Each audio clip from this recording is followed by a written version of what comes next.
Recharger pour nous, c'est retrouver l'équilibre. Entre la charge, tout ce qu'il y a à faire, les ressources qu'on a ou qu'on n'a pas, et de trouver cet équilibre en permanence aussi entre produire et innover. Enfin, il y a vraiment cette notion d'équilibre. C'est récupérer, c'est apprendre, c'est recréer du lien. Retrouver ou conserver sa lucidité. Et pour ça, ça se traduit pour nous par bien connaître et reconnaître ces fameux potentiels, mes potentiels de capacité d'adaptation au continu.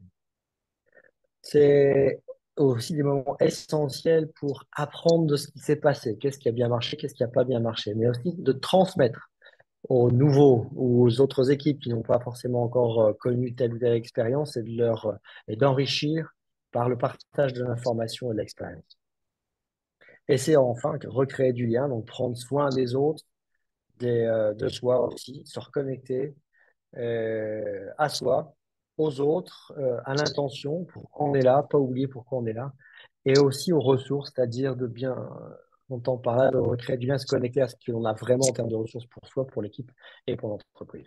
Ce qu'on propose aussi, c'est d'envisager en fait trois axes de travail complémentaires, hein, qui peuvent être traités en parallèle. Il y en a un, c'est travailler à la clarté des intentions, et ça correspond à bien préparer en fait l'esprit avec lequel on veut faire les choses.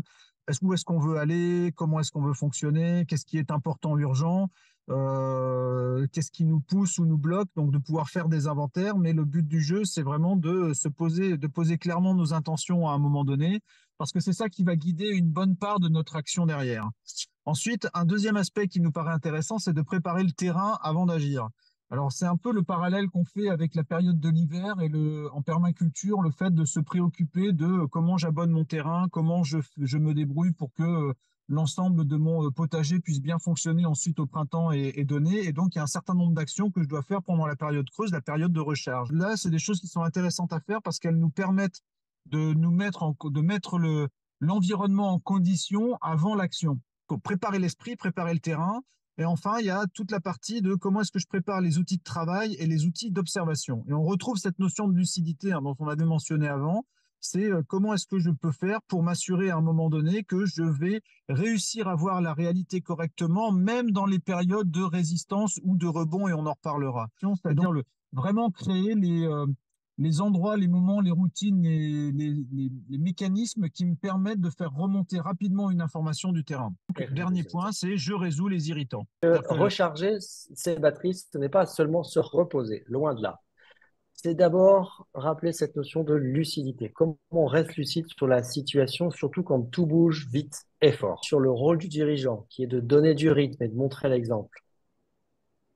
Un rôle aussi spécifique pour l'équipe dirigeante, qui est d'amener de la lucidité grâce à la connaissance et l'exploration des six champs de potentiel de l'adaptation en continu. Finalement, la complexité de ce monde, on peut la rendre lisible avec ces six grands champs. On peut la découper et avec une méthode, elle reste accessible. On n'est pas obligé de la subir ou d'être submergé par ce monde de plus en plus complexe et incertain.